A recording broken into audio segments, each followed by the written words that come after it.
The Army Corps of Engineers, although may do some really great things, my experience with them has not been so good. In my old district, in Sunland Tahunga, we had an area that was a man-made lake. We did a hole that had been dug, and the water came in, but it became lake. And in fact, our fire department would come in and take water out of there when there was the fire.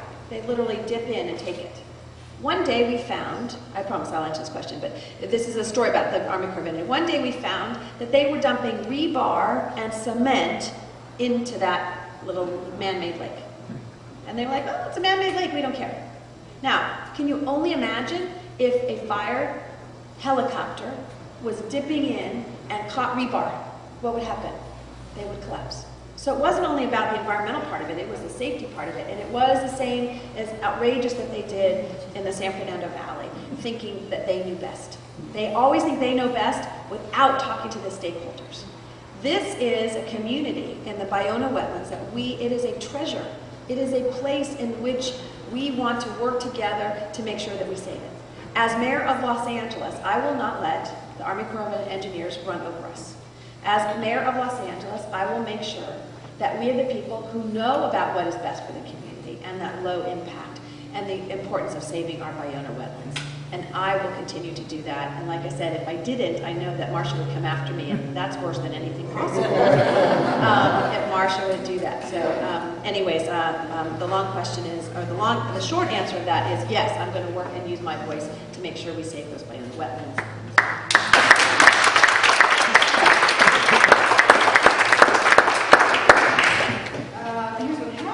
Specifically cut city spending to close the budget gap, addressing overtime, overall pension costs, cap employee salaries, and there's a word I can't read. Minimize public space for profit? No. Who wrote this question? Something public space for profit. Well, okay. Right. Oh, Joseph, it's good. I'm glad they asked that question because that was my number 4 in the 3 top priorities. It was a 3.5, 4, because it relates to all of it. Look, I've been a city controller now for 3.5 years. I have so learned that when you are city controller and you outline things they can do better, people don't like you and they criticize the messenger. Rick Tuttle and Laura Chick, who have both endorsed me, said, welcome to the club of being criticized for outlining where efficiencies can happen. So there's 3 things that we need to do to look at our budget crisis. I've already talked about the jobs part of it. That is a given of that we need to create more jobs. Because guess what? When you have more income, you spend more, right? Then you spend more, those are more sales tax, documentary transfer tax, property taxes go up, all of those things that are important, and tourism, all those things happen on that side of it. But it is also about dealing on pensions and other issues. And you read lots of things in the paper about who's going to do what and talk about. Let me tell you, I've been very proud to get labor support and business support. Not because they agree with me on everything, that's for sure. But what they've said to me is, we know you're going to give us a fair shake and you're going to have a discussion across the table. So yes, we need to talk about pension reform. We need to talk about pension spiking. We need to talk about, are there other contributions for health care and what would that be from our employees? But most importantly, it's sitting across the table and saying, how do we do that? And let's look at, because I'll tell you, last year during the budget crisis, and the few years before that, the labor unions came to me and said, Wendy, we trust you. Tell us where the money is. Tell us if the numbers are right. So they sat down with us, and I remember my staff was a little freaked out because it was Ted Warlick, who used to work for the LA Times, who was an investigative reporter, and now he was in a whole different role. But we walked through and said, no, this proposal you have isn't going to save any money, and that's, a good thought. But here are some things that we can do together. And there's a couple that have come to fruition in the last few weeks. One, $27 million, I think it's $27 million, that was identified in encumbrances that really could be used today. $7 million in a special fund that is no longer going to be used for that purpose. It's going to be able to come into the budget. And so when you look at it and when you sit across the table, you can agree to disagree on some things, but you can agree on a lot. And so yes, we have to look at pension reform and healthcare costs, and yes, look at salaries. All of those things have to be on the table. But most importantly is you have to treat your employees fairly. You cannot demonize them. And that's what's happening, is they're demonizing our public employees. And that is not acceptable. She's telling me to stop. But the third thing I just want to say is on the efficiencies, on the $160 million, which is the tip of the iceberg. The tip of the iceberg. And everyone's saying, well, it's not 160 million, it's 100 million. Guess what? I think 100 million is a lot. But $160 million that we've identified that either in the past has been wasted, and if you don't change your evil ways, guess what? It's going to keep happening. And on the issue of the particularly the one that I highlighted, that we're going to lose $50 million in the next 10 years if we don't change, there are ways to do that today. I issued the audit a year ago, and no action has been taken. And we lose millions of dollars each year when we don't. I'm going to do that as mayor too. So it's about creating jobs. It is about ensuring that we sit at the table and negotiate in good faith with our labor leaders. And it is 3, making sure that your taxpayer dollars are being spent right. There's no silver bullet. If someone says to you, either 1, we've done everything we can, or 2, the economy's going to take care of us, that's just wrong. It's going to take all of us, and it's going to be short-term, long-term, medium-term actions that we take, but most of all, it's being honest with the public. Sorry, I went over. Am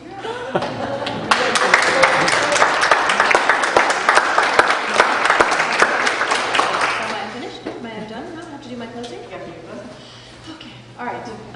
Well, I just want to say thank you to each of you in this room, because each of you have invested in the democratic values of the Democratic Party. Each of you have invested in the city of Los Angeles. And when I think about who the next mayor is, I number 1 say, who's the most qualified? Of course, I believe that is me. My experience, not only in working for a mayor, but owning a family business, a building supply company, and helping to manage that with my family over the years. 2, it's also about working in an iconic industry like the entertainment industry and DreamWorks, and saying, how do we keep those jobs here? And then, yes, being a council member and controller.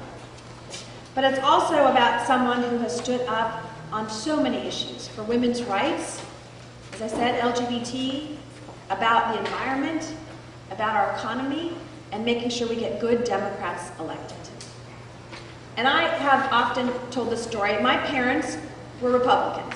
Yes, they were Republicans. They were. But I became a Democrat. Ultimately became a Democrat. And some of my opponents, I will say, said, oh, you registered at 18 as a Republican. I did, because my parents were Republican, and I wasn't involved as much in that. I was involved in my community and issues. But I decided that I was a Democrat. I think that's important. I decided that my values were different than my parents were necessarily. But I decided I wanted to fight for the right issues and get good Democrats elected. And I have done that for my entire career.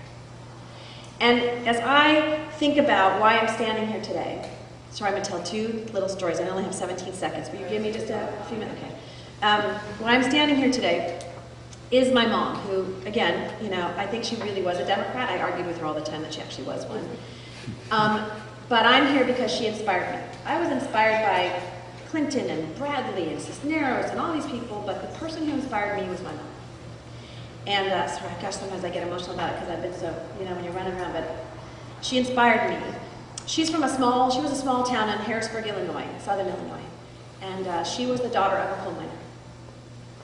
And in the 1980s, she bought these 2 homes in her old hometown in Harrisburg of 9,000 people.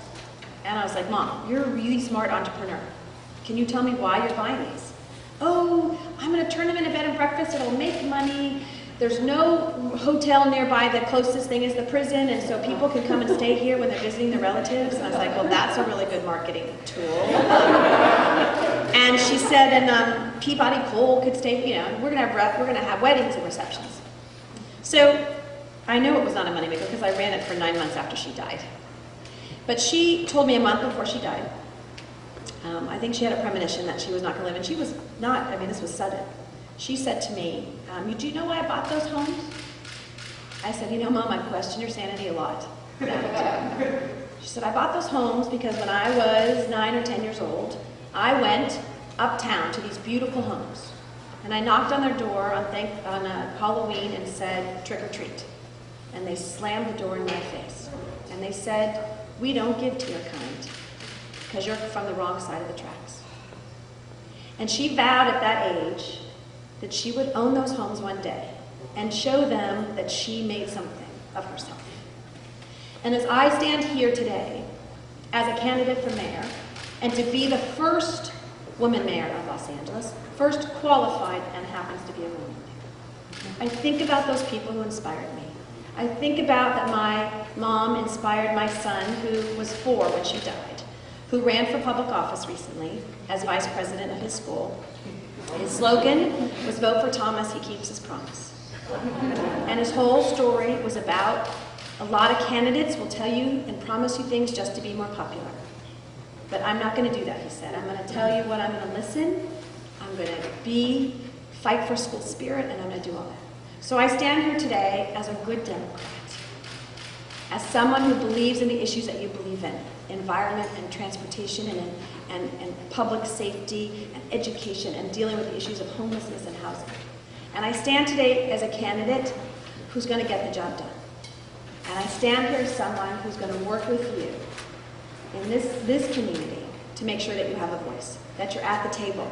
And I will tell you, we will probably not agree on everything, but you will always have a seat at the table. And I believe we'll agree with almost probably 99.9%. But I ask you today for your support.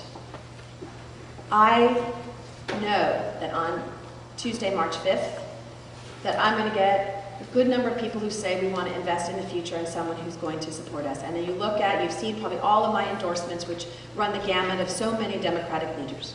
Senator Barbara Boxer, Speaker John Perez, Dolores Huerta, you name it, everybody who has come out. Your wonderful council member, Bill Rosendahl, who said, I believe Wendy can do this job. So I know I've gone over a lot, but I hope that as you see all the candidates today, you remember at the end of the day that I'm going to be a fighter. I'm going to be tough, but I'm going to fight for you, I'm going to fight for our communities, and I'll fight for good democratic values. Thank you very, very much for having me.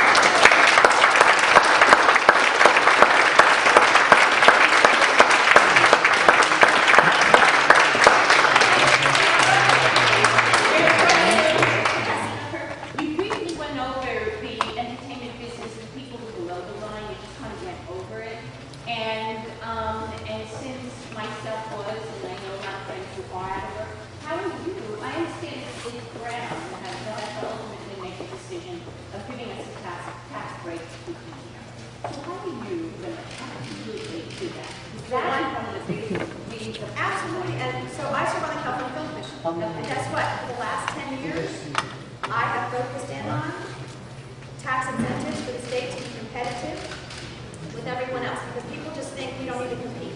Guess what? We have to compete. And guess what? I think we have to change, even have some more of those tax incentives and look at managing a bit to have some more local jobs here. But there are things we can do here in the city of LA, which is I'm going to be the job czar that's calling those filming companies and saying, what is it that we can do for you here? What is it that we can add a little bit? It's mostly tax incentives. As much as lots of things we can do here, ease of it, it is all about the bottom line. So I'm going to continue to be the advocate that I have been in supporting the legislation and saying it matters and the jobs and bringing not only, I have IATSE, the largest union representing my husband's car, that has supported me. You see both sides and endorsed on both sides, but not only the heads of studios, but IATSE that says Wendy's going to be the fighter and she's demonstrated she's going to be the fighter. So I can really know. Thank you.